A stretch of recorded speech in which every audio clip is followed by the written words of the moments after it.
Uploading. When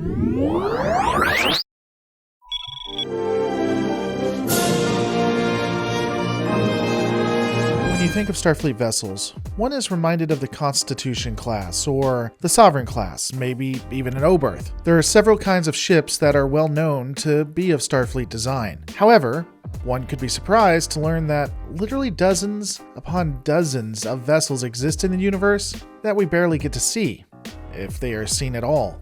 This will be a series taking a look at what really should be deemed as the Federation's forgotten fleet. Vessels that were in the background that barely got any light, but nonetheless, in universe, had crews that were doing their due diligence to keep everyone safe. Of the many vessels, there are some that don't even merit being seen. This would include, but isn't limited to, the Class 3 Star Drive and the Bradbury Class. The Class 3 was a small 23rd century spaceship which mainly called the Federation Merchant Service home, though Starfleet would also utilize it as a survey vessel. The ship would oscillate between civilian and Starfleet use depending on what was needed. The most well-known was the SS Beagle, which had a crew of 47 before it was destroyed. The Bradbury class, named after the USS Bradbury, existed on a list alone. Ultimately, it was a transport that took people from Earth to Beta Z. It served behind the lines as a courier more than anything else and was barely heard of again. In the 23rd century, we have the Cardenas Class. Like a few others before and after it, the Cardenas consisted of a primary saucer hull connected to a secondary hull. There would be 4 pylons that were attached to 4 different nacelles. Like most of the vessels, there isn't a ton known about these ships. The Class 3 neutronic fuel carrier, also known as the 3rd Class neutronic fuel carrier, was a fuel and civilian/troop transport. What about this? The Kobayashi Maru.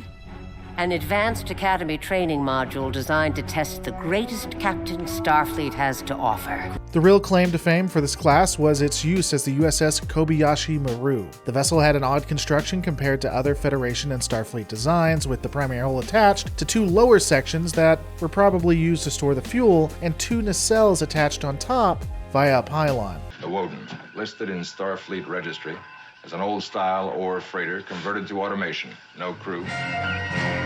On the topic of freighters, the Antares vessel was a multi-purpose ship that was highly versatile. It could be used as transport, cargo, or processing, as well as for surveying and even a scout probe vessel. The ship would see service from the 23rd century well into the 24th century, though most of them were retrofitted to be automated within the 23rd century. The next vessel was the Alka Selsior type. I hate TNG Trek so much, like early TNG. I hate it. This type of vessel would be largely decommissioned by the Federation and Starfleet. Its exact use is unknown. Its design is that of like others, with a circular primary hull that leads into a secondary hull and having 2 pylons connecting to, wait for it, nacelles. The Tolstoy.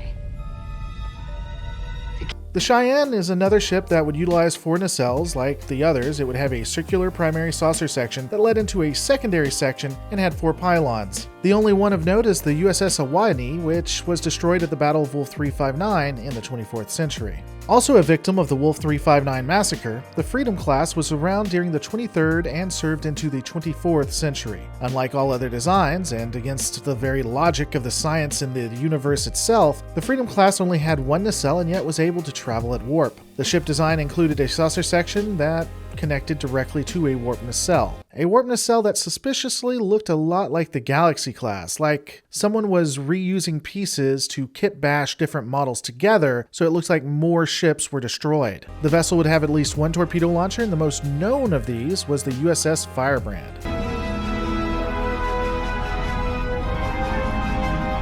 The Courage class was one of the most advanced ships that has ever been observed. Seeing service in the 31st and 32nd centuries, it is known for its completely unorthodox, well unorthodox by Federation standards, design, which included a primary, diamond-shaped hull with an engineering hull protruding from the middle. The Borg would be proud. The vessel was active during the quote-unquote burn, which meant several would be lost when the matter-antimatter went inert. Even after this catastrophe, the ship would still see active use. As an example, in 3189, one of the main vessels that was used to defend Starfleet headquarters was the Courage class.